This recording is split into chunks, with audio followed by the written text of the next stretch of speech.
Hi, Susan here. I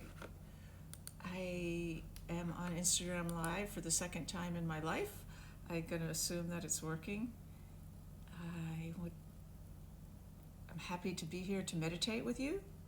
We're going to start in just a few minutes. We'll sit together for about 10 or 15 minutes. We'll keep it short. I'll turn my phone off. And hi. So nice to see you. Thank you for being here. I'm delighted that we can sit together. It's still 1 minute before the hour. Hi.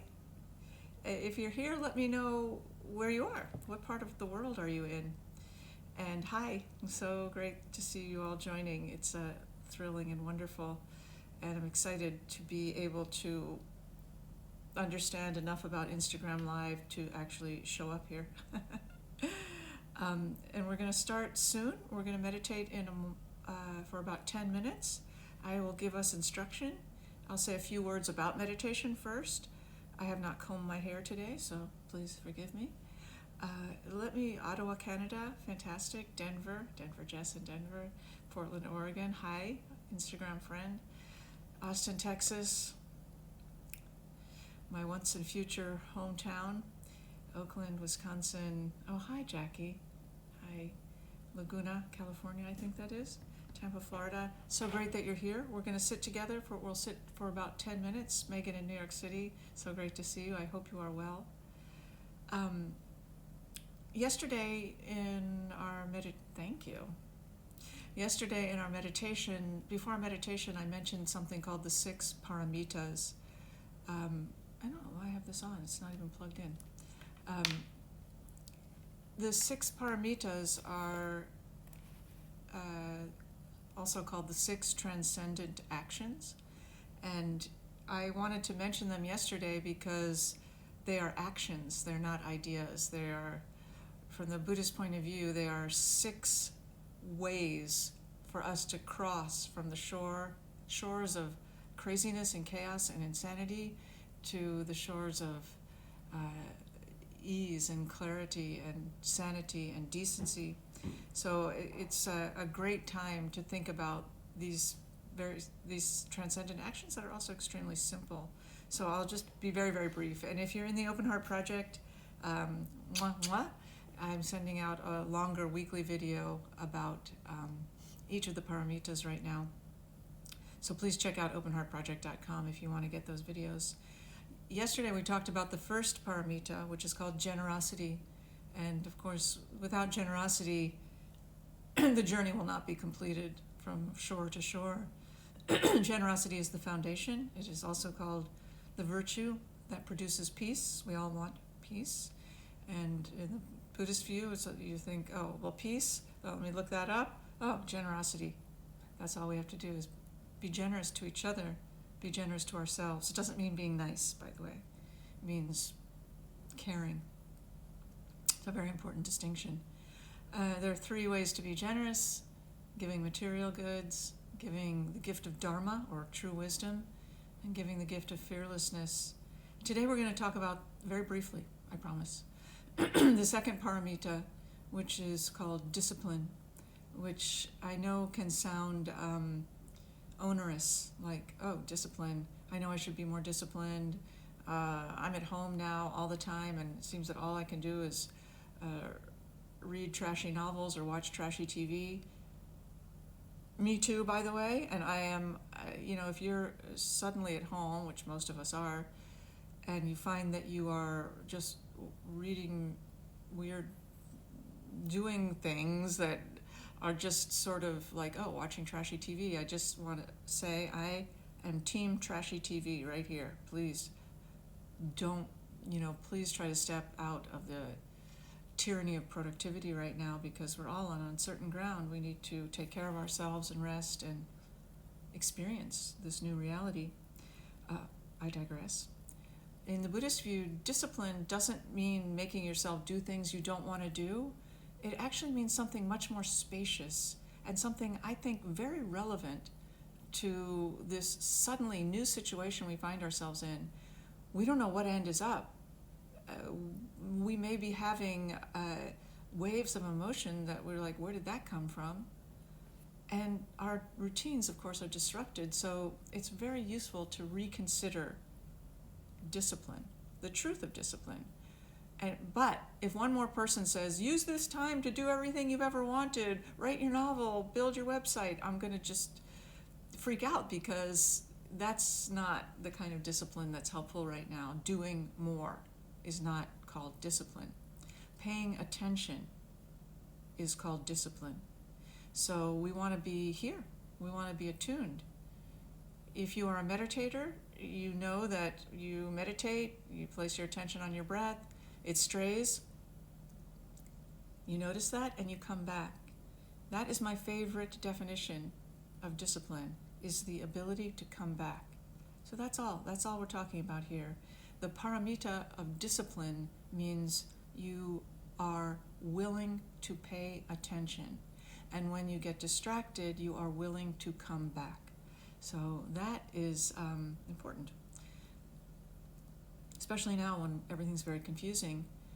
So discipline, there are 3 forms of discipline in this Mahayana view of the second paramita. Mahayana is the second of the 3 main schools of Buddhism. The first form that discipline takes is called binding yourself, which does not mean whips and chains or tying yourself in knots. One way of looking at the discipline of binding yourself, the first kind of discipline, is you commit. You commit to wakefulness, to caring, to wisdom, to compassion, to creativity, to whatever it is that's important to you. You don't hold back. You bind yourself to your journey. And the kicker is, even when no one's watching. So if you're on a spiritual journey, which we all are, whether we call it that or not, you may have certain values of kindness and I don't know what, worthiness and generosity and gentleness. And so even when no one's watching, you still deploy those qualities. So it's easy when you're home by yourself or home hiding from others to just go, screw all that. I'll get my spiritual back on when things stabilize. So that actually is the way to stabilize, is through the binding of oneself to your commitments, to what is really important to you, even when no one is watching, even when you're by yourself, even when no one will ever know what you did, what you sent in that email, what you did in, how you arranged your room, what you thought about others. Even then, you still take care.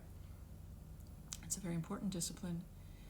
The second discipline is called gathering virtuous dharmas. Dharma meaning wisdom or insight, and it doesn't mean gathering virtuous Buddha dharmas. Although if you do study the Buddha dharma, you will have good fortune in locating virtuous dharmas, because the joint is lousy with them. But one way of looking at the discipline of gathering virtuous dharmas is you keep trying to learn. You keep gathering insight, gathering information, gathering understanding, attuning to nuance. You don't stop. I had this image in my head the other day of you don't stop with what you understand and go, okay, I got that one.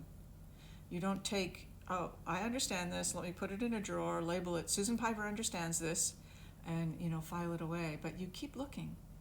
You maintain curiosity.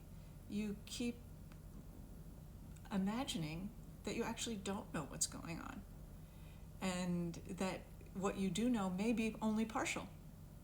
And we can see, without looking too far, the problem that arises when we think we know exactly what is happening, and we think we know who others are, and we think we know what this means. We all have to be very prudent and very judicious and very pragmatic in our judgments of the world. I'm not suggesting otherwise. But in terms of the deeper understandings, don't rest on your laurels. Keep gathering virtuous dharmas. And the third form of discipline, and then we'll practice, is called, what is it called? It's called benefiting sentient beings, which is pretty self-explanatory. You have the discipline of wanting to be helpful, which is not the same as the discipline as wanting to be a goody two-shoes. Usually, at least speaking for myself, my attention is absorbed in what I hope will happen and what I fear will happen. I'm not really paying attention to the people around me, the circumstance that I'm in. I'm paying much more attention to what I think about what's happening. And that removes me from the stage where benefit can happen. That was a very poorly constructed sentence. But when we are wrapped up in what we hope and what we fear, the possibility that we're going to bring benefit to other beings is lessened. So this is benefiting sentient beings doesn't mean benefiting all beings except you. It means benefiting all beings, including you. So sometimes the being you have to benefit is yourself. So great, do that. But the underlying discipline here is to walk around with the perpetual question in mind: what is needed? What is needed? What can I do now, given my resources and strength and energy and insight? What is needed? Even if you can't offer it, you can still become aware of it. And that's a great first step. So I hope that's interesting. I hope that's useful. We will now practice discipline together, aka meditation. So please take your seat, get settled. If you haven't already, you can be sitting with your legs crossed loosely in front of you, or in a chair, or if you don't feel well, you can lie down. That's totally good. We'll sit together for about 10 minutes.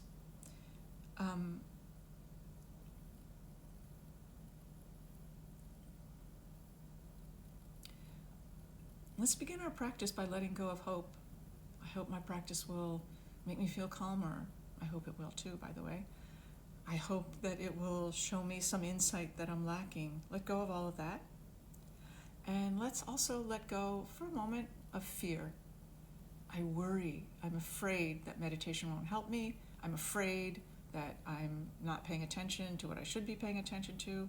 I'm afraid of all sorts of things going on in the world, in my body, right now. Okay, cool. Understandable. Let that go. Let that go for a moment. You can resume worry immediately following the meditation. But for now, let's stop. And sit up straight. And see if you can take some delight in your ability to sit up straight. And if you are having back problems or you're sick, you can still pretend you're sitting up straight and take some delight in the gorgeosity of your body with its fully human, absolutely perfect, utterly flawed, amazingly awake form. All of it. And we start our meditation by tuning into our posture in the body, because it's our body that is meditating. There's not a secret, invisible part of ourselves that is doing the practice. This is what's doing the practice. So feel this.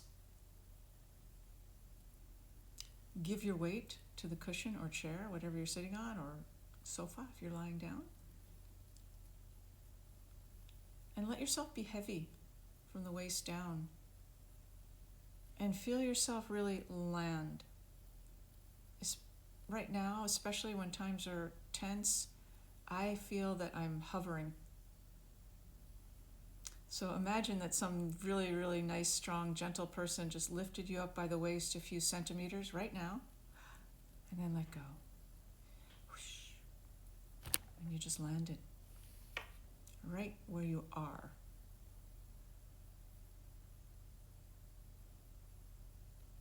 The hands rest on the legs, palms down. or in some part of the leg that feels comfortable, and the hands aren't working for us, they're not doing things. Take a break, y'all. You can just rest right now. Soften the belly.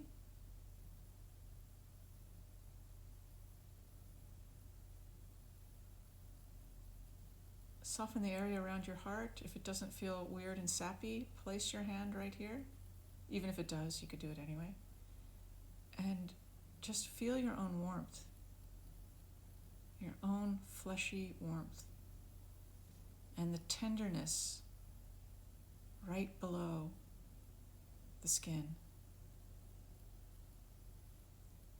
Heart may be full, it may feel empty, it may be racing, it may feel suspended in space, it may feel heavy. Did I already say that? Underneath all of those feelings is a kind of exquisite tenderness and sweetness. Trust me? Or not? Feel that. And you can replace your hand if it was over your heart. And let your shoulders relax. If you're just joining, welcome. We're beginning our sit.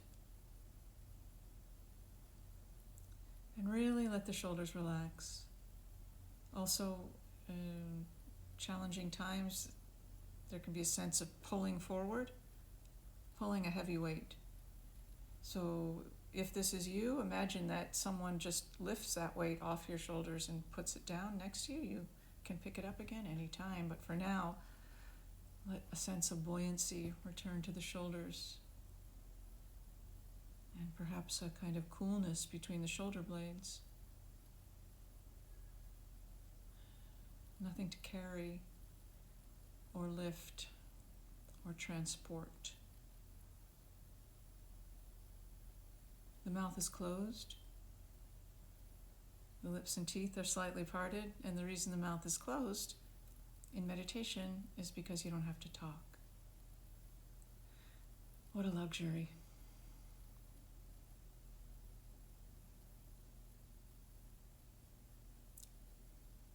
Nothing to say.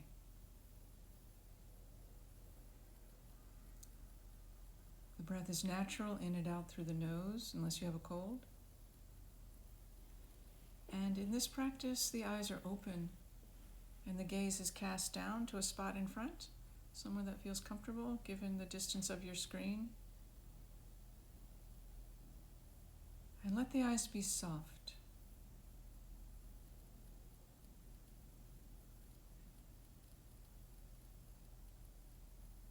Imagine that your eyeballs could sit back in the sockets a little bit, like rest. Your eyes can rest while vision is kind of streaming from the eyes rather than laser pointing from the eyes. And relax the forehead, the brow.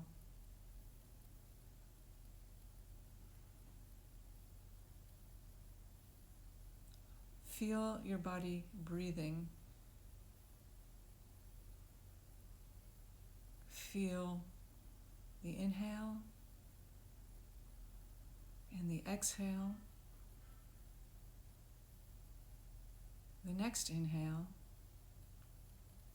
The next exhale. Let your attention rest on the wave of breath, like it was a hammock swinging in on the inhale and out on the exhale, and you can just place your mind in the hammock and let it be swayed.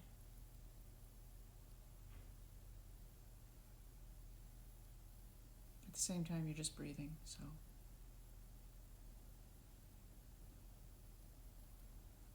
Your mind will continue to make thoughts, which is to be expected and fine.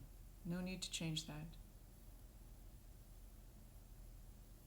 Most of your thoughts will come and go.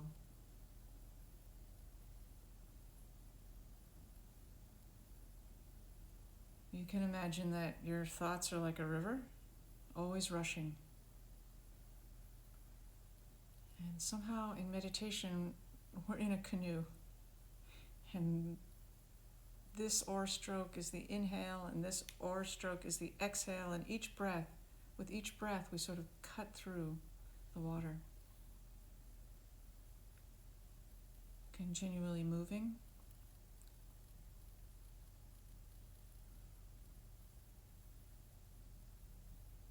And if you notice you become absorbed in thought, to the point where you've forgotten about your breath, good, good, good, good.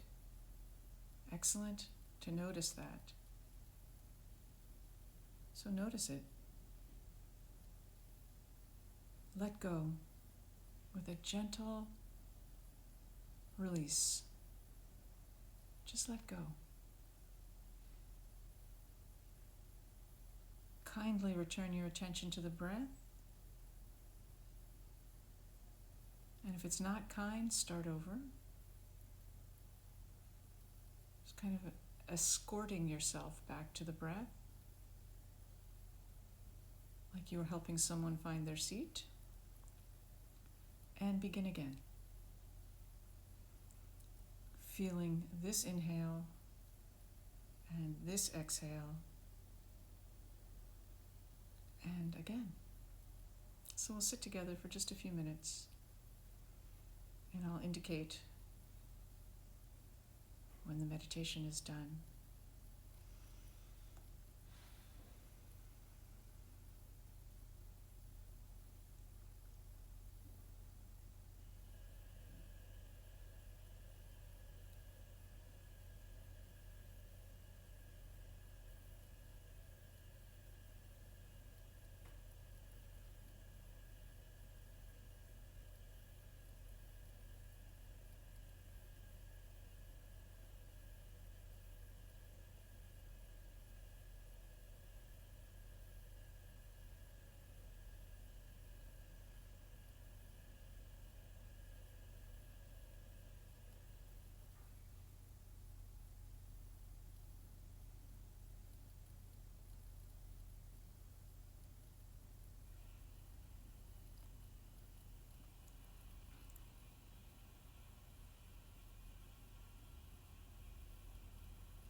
Remember to stay with your breath as best you can. And if you get distracted, that is not a problem. Just come back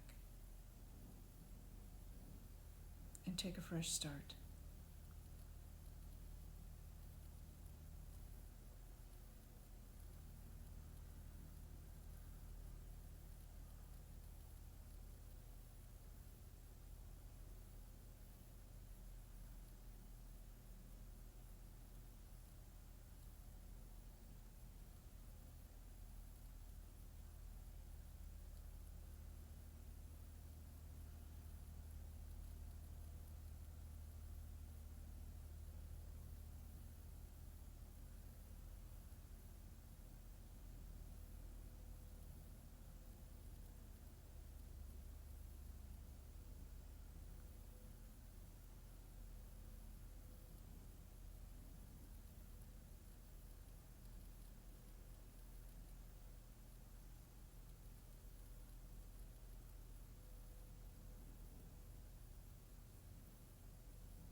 Please bring your meditation practice to a close.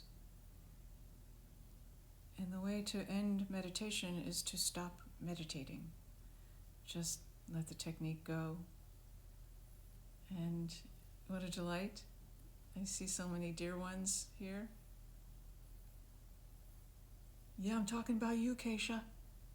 It's great to see you. And if you have questions or reflections that you would like to share, please put them in somewhere. I'm sure you can. And I will be delighted to come back tomorrow around this time to talk about paramita number 3, the inscrutable, important, seemingly impossible transcendent action called patience, which is a great one to have some insight into right now. So thank you for being here. I will close by offering you my current dedication of merit, which is the following. May you be well. Please wish this for others on your own. May you be well. May you be safe. May your loved ones be well and safe. May all those on the front lines, healthcare workers, doctors, nurses, technicians,